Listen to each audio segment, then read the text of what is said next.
ਭਾਰਤ ਪਾਕਿਸਤਾਨ ਤੇ ਬਹੁਤ ਵੱਡਾ ਖਤਰਨਾਕ ਹਮਲਾ ਕਰਨ ਹੀ ਵਾਲਾ ਸੀ ਤੇ ਪਾਕਿਸਤਾਨ ਨੇ ਇੱਕ ਛੋਟੇ ਜਿਹੇ ਮਿਜ਼ਾਈਲ ਦਾ ਟੈਸਟ ਫਾਇਰ ਕੀਤਾ। ਭਾਰਤੀ ਫੌਜਾਂ ਬਾਰਡਰ ਤੋਂ ਪਿੱਛੇ ਹਟ ਗਈਆਂ। ਭਾਰਤੀਆਂ ਦੀ ਸਾਰੀ ਹਵਾ ਨਿਕਲ ਗਈ। ਉਹ ਮਿਜ਼ਾਈਲ ਕਿਹੜਾ ਸੀ? ICBM ਨਹੀਂ। ICBM ਤੇ ਪਾਕਿਸਤਾਨ ਦਾ ਇਸ ਵਕਤ ਸਭ ਤੋਂ ਵੱਡਾ ਤੇ ਖਤਰਨਾਕ ਮਿਜ਼ਾਈਲ ਹੈ। ਉਹ ਬਹੁਤ ਛੋਟਾ, ਬਲਕਿ ਪਾਕਿਸਤਾਨ ਦਾ ਸਭ ਤੋਂ ਛੋਟਾ ਮਿਜ਼ਾਈਲ ਸੀ। ਅੱਛਾ ਸ਼ਵਾਕ ਭਾਈ, ਭਾਰਤ ਜਿਹੜਾ ਹੈ ਉਹ ਫਿਰ ਤਿਆਰੀਆਂ ਕਰ ਰਿਹਾ ਜੰਗ ਦੀਆਂ। ਬੜਾ ਇਸ ਚੀਜ਼ ਦਾ ਸ਼ੋਰ ਸ਼ਰਾਬਾ ਹੈ ਜੀ, ਬੜਾ ਅਸਲਾ ਔਰ ਇਸ ਤਰ੍ਹਾਂ ਦੀਆਂ ਚੀਜ਼ਾਂ। ਤੇ ਤੁਹਾਡਾ ਇਸ ਬਾਰੇ ਕੀ ਖਿਆਲ ਹੈ? ਕੋਈ ਸ਼ੱਕ ਨਹੀਂ, ਭਾਰਤ ਜੰਗ ਦੀ ਤਿਆਰੀ ਕਰ ਰਿਹਾ, ਬਲਕਿ ਨਾਲ ਇਸਰਾਈਲ ਵੀ ਕਰਦਾ ਪਿਆ। ਭਾਰਤ ਵੀ ਨਵਾਂ ਅਸਲਾ ਬੜਾ ਖਰੀਦਦਾ ਪਿਆ। ਪਾਕਿਸਤਾਨ ਵੀ ਮਿਜ਼ਾਈਲ ਦਾ ਤਜਰਬਾ ਕਰ ਰਿਹਾ।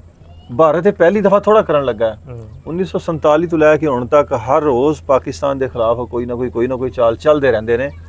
ਸਨ 2001 ਤੋਂ ਬਾਅਦ, ਉਸ ਵੇਲੇ ਅਟਲ ਬਿਹਾਰੀ ਵਾਜਪਾਈ ਦੀ ਹਕੂਮਤ ਸੀ, ਉਹਦੀ ਵੀ ਕੋਸ਼ਿਸ਼ ਸੀ ਕਿ ਪਾਕਿਸਤਾਨ ਨਾਲ ਮੈਂ ਜੰਗ ਲਾਵਾਂ। 2-3 ਦਫਾ ਉਹਨੇ ਕੋਸ਼ਿਸ਼ ਕੀਤੀ ਹੈ, ਲੇਕਿਨ ਨਾਕਾਮ ਹੋਇਆ। ਹਰ ਦੌਰ 'ਚ ਕੁਛ ਨਾ ਕੁਛ ਕਰਦੇ ਰਹੇ ਨੇ। ਉਸ ਤੋਂ ਬਾਅਦ ਇਹਨਾਂ ਨੇ ਇੱਕ ਪਲਾਨ ਕੀਤਾ ਸੀ। ਜਿਹੜੀ ਦੂਸਰੀ ਜੰਗੇ ਅਜ਼ੀਮ ਦੇ ਵਿੱਚ ਜਰਮਨੀ ਨੇ ਇੱਕ ਸਿਸਟਮ ਐਸਾ ਮੁਤਾਰਫ ਕਰਵਾਇਆ ਸੀ ਜੰਗ ਦੇ ਵਿੱਚ ਕਿ ਬਿਜਲੀ ਦੀ ਰਫ਼ਤਾਰ ਦੇ ਨਾਲ ਹਮਲਾ ਕਰੋ ਅਗਲੇ ਦੇ ਉੱਤੇ। ਲੋਕ ਸੁੱਤੇ ਜਿੰਨੀ ਦੇਰ ਨੂੰ ਉੱਠਣ ਨਾ, ਉਸ ਤੋਂ ਪਹਿਲੇ ਤੁਸੀਂ ਤਬਾਹੀ ਫੇਰ ਛਿੜੀ ਹੋਵੇ ਉਹਨਾਂ ਦੀ। ਤੇ ਭਾਰਤ ਨੇ ਜਿਹੜਾ ਨਾ ਇੱਕ ਸਿਸਟਮ ਐਸਾ ਬਣਾਇਆ ਸੀ, ਕੋਲਡ ਸਟਾਰਟ ਡਾਕਟ੍ਰੈਨ। ਤੇ ਇਹਨਾਂ ਨੇ ਉਹ ਸਟ੍ਰੈਟਜੀ ਅਪਣਾਈ ਸੀ ਕਿ ਪਾਕਿਸਤਾਨ ਦੇ ਉੱਤੇ ਅਸੀਂ ਖੁਫੀਆ ਚੁੱਪ ਚਪੀਤੇ ਰਾਤੋਂ ਰਾਤ ਐਡਾ ਕੁ ਵੱਡਾ ਹਮਲਾ ਕਰ ਛੜੀਏ ਕਿ ਜਿਹੜਾ ਕਿ 에ਅਰ ਫੋਰਸ ਵੀ ਸ਼ਾਮਲ ਹੋਵੇ, ਜ਼ਮੀਨੀ ਫੌਜ ਵੀ ਸ਼ਾਮਲ ਹੋਵੇ, ਹਰ ਸਿਮਤ ਤੋਂ ਇਸ ਤਰ੍ਹਾਂ ਦਾ ਹਮਲਾ ਕੀਤਾ ਜਾਏ ਕਿ ਪਾਕਿਸਤਾਨ ਨੂੰ ਅਸੀਂ ਤਬਾਹ ਕਰ ਛੜੀਏ। ਜਦੋਂ ਇਹ ਆਪਣੇ ਮਿਜ਼ਾਈਲ, ਆਪਣਾ ਐਟਮ ਬੰਬ, ਸਾਰੀ ਚੀਜ਼ ਐਕਟਿਵ ਕਰਨ, ਉਸ ਤੋਂ ਪਹਿਲੇ ਅਸੀਂ ਹਮਲੇ ਕਰਕੇ ਨੁਕਸਾਨ ਕਰਕੇ ਵਾਪਸ ਆ ਜਾਈਏ। ਇਹ ਬੈਨ ਅਲ-ਅਕਵਾਮੀ ਸਤ੍ਹਾ ਤੇ ਲੋਕਾਂ ਨਾਲ ਰਾਬਤੇ ਵੀ ਨਾ ਕਰ ਸਕਣ।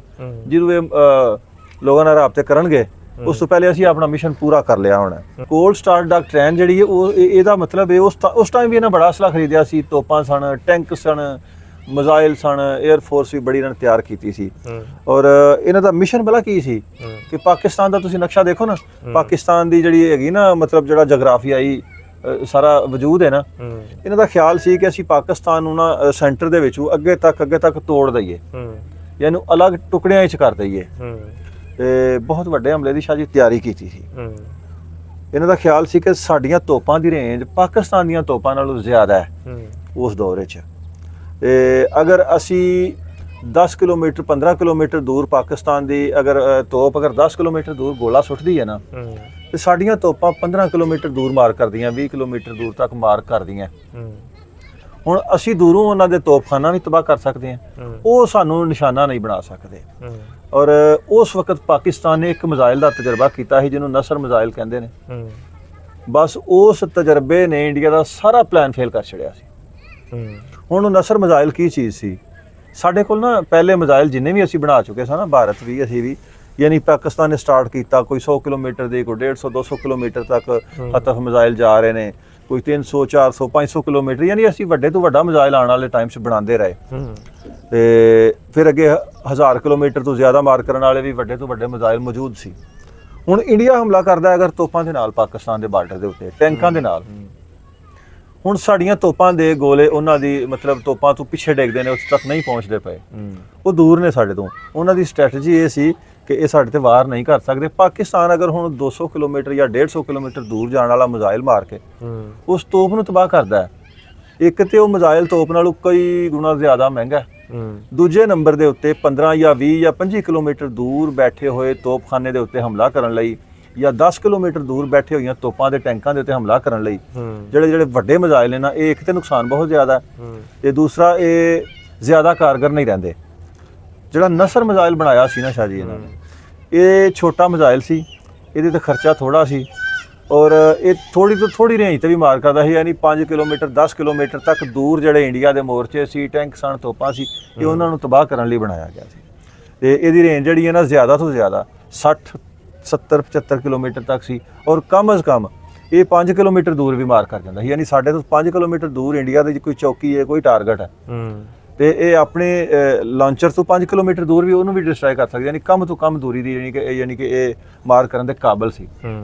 ਔਰ ਨਸਰ ਮਿਜ਼ਾਈਲ ਥੋੜੇ ਖਰਚੇ ਨਾਲ ਬਣ ਜਾਂਦਾ ਸੀ, ਔਰ ਟਾਰਗੇਟ ਜਿਹੜਾ ਸੀ ਸਾਡਾ ਉਹ ਬੜੀ ਆਸਾਨੀ ਨਾਲ ਅਸੀਂ ਉਹਨੂੰ ਡਿਸਟਰਾਏ ਕਰ ਸਕਦੇ ਹਾਂ। ਇਹਦੀ ਵਜ੍ਹਾ ਤੋਂ ਇੰਡੀਆ ਠੰਡਾ ਹੋ ਕੇ ਬਹਿ ਗਿਆ ਸੀ ਕਿ ਅਗਰ ਅਸੀਂ ਹਮਲਾ ਕਰਦੇ ਹਾਂ, ਅਸੀਂ ਟੈਂਕ 100 200 300 ਟੈਂਕ ਤੋਰਦੇ ਨੇ, ਉਧਰ ਤੋਪਾਂ ਦਾ ਸਾਰਾ ਬਾਰਡਰ ਦੇ ਉੱਤੇ ਮਤਲਬ ਉਹਨਾਂ ਦਾ ਅਟਰਲੀ ਸਿਸਟਮ ਜਿਹੜਾ ਹੈ, ਤੇ ਸਾਡੀਆਂ ਚੌਕੀਆਂ ਦੇ ਉੱਤੇ ਫੌਜ ਜਦੋਂ ਅੱਗੇ ਵਧੇਗੀ ਤੇ ਇੱਕ ਛੋਟੇ ਜਿਹੇ ਮਿਜ਼ਾਈਲ ਨੇ ਸਾਡੀ ਚੌਕੀ ਵੀ ਤਬਾਹ ਕਰ ਛੱਡਣੀ ਹੈ, ਟੈਂਕ ਤੋਪ ਇਹਨੂੰ ਵੀ ਸਾੜ ਕੇ ਸਵਾਹ ਕਰ ਛੱਡਣਾ ਹੈ।